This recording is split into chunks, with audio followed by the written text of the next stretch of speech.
عارف كتير منكم راح يقول قصة لعبة بوب بلاي تايم والجزء الأول. اللعبة نازل ليها 4 سنين، انت متأكد انك ناوي تتكلم عنها؟ طبعا أكيد، لأن مش راح أتكلم عن القصة بس، ضيف على كلام إن راح أحلل المشاهد ورموز داخل اللعبة. فيا موضوع الفيديو راح يكون تحليل شابتر الأول بالكامل، ومن غير ما أطول عليكم في المقدمة خلينا نخش في صلب الموضوع. خليني اديكم خلفية عن لعبة بوب بلاي تايم. اللعبة من تصميم فريق موب جيمز، او كان اسمه موب جيمز لان حاليا اسمه موب انترتشمنت وات الشت، مع صورة متلونة مشكوك فيها. الفريق في الاصل كان بيعمل انيميشن على لعبة ماينكرافت، لكن بدل شخصيات ماينكرافت الاصلية زي ستيف او حتى موبات اللعبة زي سكيلتون او حتى زومبي، يقوموا مغيرينها لشخصيات العاب تانية زي فناف او حتى بلدي. المهم الفريق قرر يعمل لعبة واللي هي لعبة بوب بلاي تايم، ودي تكون اول لعبة يعملوها وينزلوها على ستيم، وكانت خليط من العاب رعب مختلفة زي فناف وباندي وغيره من العاب الرعب اللي ممكن تتخيلها. وبسبب انها مزيج من الالعاب المختلفة ده خلاها تشتهر في فترة قصيرة جدا. وفي سبب اضافي لاشتهار لعبة بوب بلاي تايم، هو ان اللعبة مجانية، طبعا الجزء الاول بس والباقي مدفوع، وانا مفلس. لو لقيت دعم قوي على المقطع راح اتصرف وانزلكم الجزء التاني من اللعبة، ومحدش يسأل كيف راح اتصرف. اوكي، قصة اللعبة تبدأ بإحنا بنلعب بموظف سابق في شركة ألعاب اسمها بلاي تايم كو. الموظف ده قرر يرجع للمصنع بعد سنوات من إغلاقه. طبعا هو ما رجعش كده وخلاص، رجع بسبب رسالة مبعوثة له من المصنع، والغريب إن الناس اللي شغالين في المصنع اختفوا في ظروف غامضة. المهم إن اللاعب أو الموظف اللي أنت بتتحكم فيه بيدخل جوه المصنع علشان يعرف حقيقة اللي حصل. بيكتشف إن في دمى معينة بقت تتحرك جوه المصنع، وهدفهم الرئيسي هو قتل اللاعب، وبالتحديد هو انت شخصيا. وفي حالة الشابتر الاول فدومة هاجي واجي هي اللي بتلحقك. هي في الاساس دومة بتتباع في المصنع باحجام صغيرة، لكن نسخة بتلحقك كبيرة جدا بمقارنة بالنسخة اللي بيبيعوها في المصنع. المهم هاجي واجي يبدأ يراقبك. لما تتعمق اكتر في المصنع في لحظة ما يبدأ في مطاردتك وبشكل سريع، وتنتهي المطاردة الطويلة دي بان الموظف يوقع صندوق على هاجي واجي بمساعدة آلة اليد. طبعا انا مسميها كده. الأداة دي ليها استخدامات كتيرة زي فتح الأبواب أو تشغيل دوائر الطاقة مثلا، وليها استخدامات كتيرة بتفيد اللاعب أثناء تجواله في المصنع. وأخيرا على نهاية الشابتر إنك بتدخل باب مرسوم حواليه وردة باللون الأحمر مكتوب عليها تحذيرات بعدم الدخول. طبعا الموظف عنتيل مش فارقة مع حاجة، لو عرف اللي هيحصل فيه من ورا دخول الباب ما كانش دخل أصلا. لكن لما يدخل يلقى الدمية محطوطة في صندوق، لما يجي يحررها يحصل الشيء ده، ويا ريت ما حررها اصلا.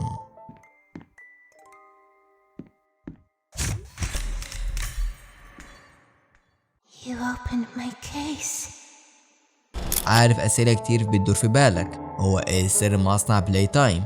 وايه اللي حصل لدرجه ان المصنع قفل سنين طويله؟ او حتى كيف كل العاملين الشغالين اختفوا داخل المصنع؟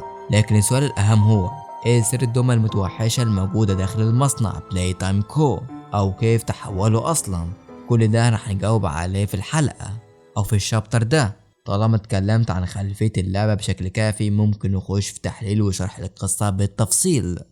كي مصنع بلاي تايم كو كان موجود من زمان جدا، لأن الآلات اللي بتصنع الألعاب واللي كان اسمها بالمناسبة ميك أفريند ماشين كانت موجودة في سنة 1960. طبعا صمموا ألعاب زي كاندي كات وكات بي وبرون وطبعا هاجي واجي وغيرهم من الدمى اللي صمموها داخل المصنع. طبعا هو كيف من مصنع عادي بيصنع دمى للأطفال يتحول لمصنع يحتوي على دمى متوحشة بتهجم وتقتل الناس. علشان نجاوب على السؤال ده لازم نعرف تاريخ مصنع بلاي تايم كو.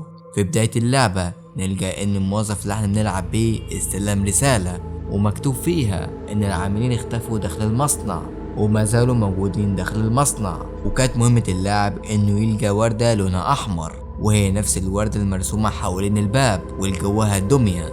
في نظرية بتقول ان الدمية الموجودة في المصنع هما اللي كتبوا الرسالة علشان نحرر الدمية دي بالتحديد. طيب هو ليه الدمية عايزة من موظف كحيان يجي المصنع ويحرر الدمية دي من الصندوق؟ وكيف الدمية تكون ذكية لدرجة انهم يبعتوا لك رسالة علشان يجيبوك ويلبسوك خازوق التمام؟ نايس. في مهمة انقاذ الدمية، ده معناه ان الدمية دي بالنسبة لهم مهمة جدا. وكان جنب الرسالة شريط من نوع VHS، وده بيثبت لنا المصنع ده من ايام الحرب العصي. لما نيجي نشغله نشوف الكلام ده. You are about to see the most incredible doll ever invented. Her name is Poppy, and she is the first truly intelligent doll in the world. A little girl can talk to her. Poppy gives her answers. She is the first doll actually able to have a conversation with a child. Hard to believe? Just watch. Poppy Playtime! Poppy's as lovable as a real girl, and she talks like one too. Hi, my name is Poppy. نعرف ان اسم الدمية هو بوبي على اسم اللعبة بوبي بلاي تايم، يعني تعتبر شخصية رئيسية في اللعبة. نفهم من التسجيل ان دمية بوبي تم تصميمها علشان تكون واقعية وذكية وتقدر كمان تعمل محادثات مع الناس زي أليكسا بالظبط. وكل ده $6 بس. بيفكرني بعروض أب كرتونة، الله يرحم الأيام دي كانت أيام بضان. ولكن ازاي من مجرد دمية عادية لدمية بتتحرك وبتهجم على الناس من غير سبب واضح؟ علشان نعرف نرد على السؤال ده لازم نعرف كيف الدمية دي بقت تتحرك زي هاجي أو حتى بوبي. طيب هاجي المفروض تم تصميمه داخل المصنع في سنة 1984. مفروض ان دمية هاجي قادرة انها تحضن تعانق الناس. ممكن حد يقول لي ايه حكاية الدمية اللي عندها جفاف عاطفي؟ غريب. بقت الدمية دي واخدة شهرة كبيرة، حتى رح نلاحظ صور كتير ليها زي ما ظهر قدامك. بس ازاي تحولت الدمية دي من دمية محبوبة الى وحش هدفه انه يقتل الناس؟ في اللعبة بنلقى اشرطة مختلفة بتوضح لنا احداث اللي حصلت داخل المصنع. وفي اخر التسجيل راح تلقى قبل ما تروح الباب اللي فيه وردة حمراء ونسمع الكلام ده. Final log. In relation, experiment 1006, the prototype. Coordination and cooperation is evidently within his skill set, as well as the skill set of all other experiments of his type. Though still missing, today's events are no doubt in relation to him. His absence was a flaw in the scientific process, which should have under no circumstances been left unaccounted for. That's why I'm making this log, so that the same mistake won't be made twice. Any future experiments will need to be contained and disposed of in a secure location. I'm not worried about myself. One breakthrough and I'll be back. We must forge onwards in the name of science, whether those who are beneath us understand it or not. End of... نستنتج من التسجيل ده ان المصنع بلاي تايم كو كان حجل تجارب. نسمع الشخص اللي سجل الشريط مرجح ان يكون عالم في تجربة خطيرة، واللي هي تجربة 1006. بس مين هي تجربة 1006؟ بحسب ما ذكر في التسجيل ان تجربة 1006 عنده ذكاء خارق ويعتبر نموذج الاول من نوعه، يمتلك وعي خاص بيه. ضيف على كلامي انه قدر يهرب من المكان المحتجز فيه.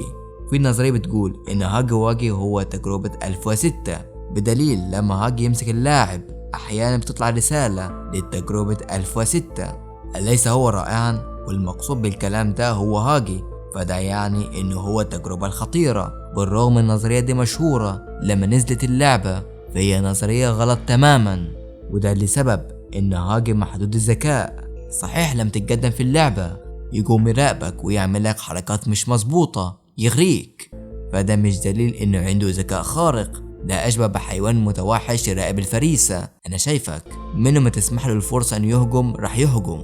وده خلاني افكر ليه ما يكون شخصية خفية خلف الستار اكبر بكتير من مجرد شخصية مخفية، وهي سبب ان في شباتر كتير للعبة. اظن لو انت متابع للعبة على الاغلب عرفت انا اقصد مين في الكلام ده. ما تكتبش اسم الشخصية تحت في التعليقات علشان ما تحرقش الاحداث للناس الجدد. وده بيخلينا نستنتج ان مصنع بلاي تايم كان بيحاول يعمل حاجات محدش عملها عن قبل كده، انه يخلي الدمية حية ومش بس انها تكون واقعية. لكن الوضع انهار عند اخر تجربة ليهم واللي هي تجربة 1006 بس لسه في شوية غموض على شخصية هاجي أو حتى بوبي. هما ازاي بدأوا يتحركوا كأنهم دومة مسكونة، بيفكروا بدومة تشاكي، علشان تكون مدرك إن لعبة بوبي بلاي تايم ما فيهاش إجابة على السؤال ده أو حتى تلميح قوي على إجابتنا على التساؤل ده، بس يعتبر تم إجابة عنه في إعلان اللعبة بشكل غير مباشر. ومضمون الكلام إن تجربة 1006 هو يعتبر تجربة مثالية، بالرغم يمتلك على جهاز هضمي فهو ممكن يعيش من غير أكل تماما، على عكس باقي التجارب التانية فهي محتاجة على طعام بشكل دوري. وفي حالتنا دي إن مواصف الكحيان هو الطعام، وده بيفسر ليه لما هاجي بيمسك اللاعب يفتح بقه علشان طبعا ياكله أو يحضنه عنده جفاف عاطفي. وده يعتبر تلميح قوي على إن العلماء شغالين في المصنع جابوا جزء من عضو بشري معين وزرعوها في داخله وغيره من التجارب التانية. ولكن اللي يميز تجربة 1006 عن باقي التجارب هو كائن فائق الذكاء، فوق ده كله إنه ممكن يعيش من غير أكل تماما على عكس باقي التجارب التانية. وفي دليل تاني بيثبت الكلام ده، إن العامل اللي احنا بنلعب بيه الكحيان لما يوجع صندوق على هاجي نلاحظ لما يقع على الأرض إنه بيطلع دم، وده يعتبر إثبات إن تم فعليا زراعة أعضاء بشرية بداخله. طيب هو الأعضاء البشرية جابوها منين؟ هو هيكون بيتعاملوا مع تجار الأعضاء؟ لا يا صديقي، مصنع بلاي تايم محترم جدا مش بيتعامل مع الناس دي خالص. هما جابوا الأعضاء دي من موظفين داخل المصنع. لما نيجي على بداية اللعبة ومن أول خالص عند الرسالة المكتوب فيها إن الموظفين هما لسه موجودين داخل المصنع حتى بعد 10 سنوات من إغلاقه. لما هاجي يجي مسكنا نلقى الكلام زي الموت ليس دائم، والابتكار هو المفتاح، وسانكيو للعلم، العلم اللي وداك في داهية. ده يدل إن العلماء حولوا الموظفين داخل المصنع على هيئة دومة غريبة. بس إيه اللي حصل للعاملين في المصنع ومين هم أصلا؟ علشان نجاوب على السؤال ده في تسجيل تاني، ولما نيجي نشغله نسمع الحوار ده.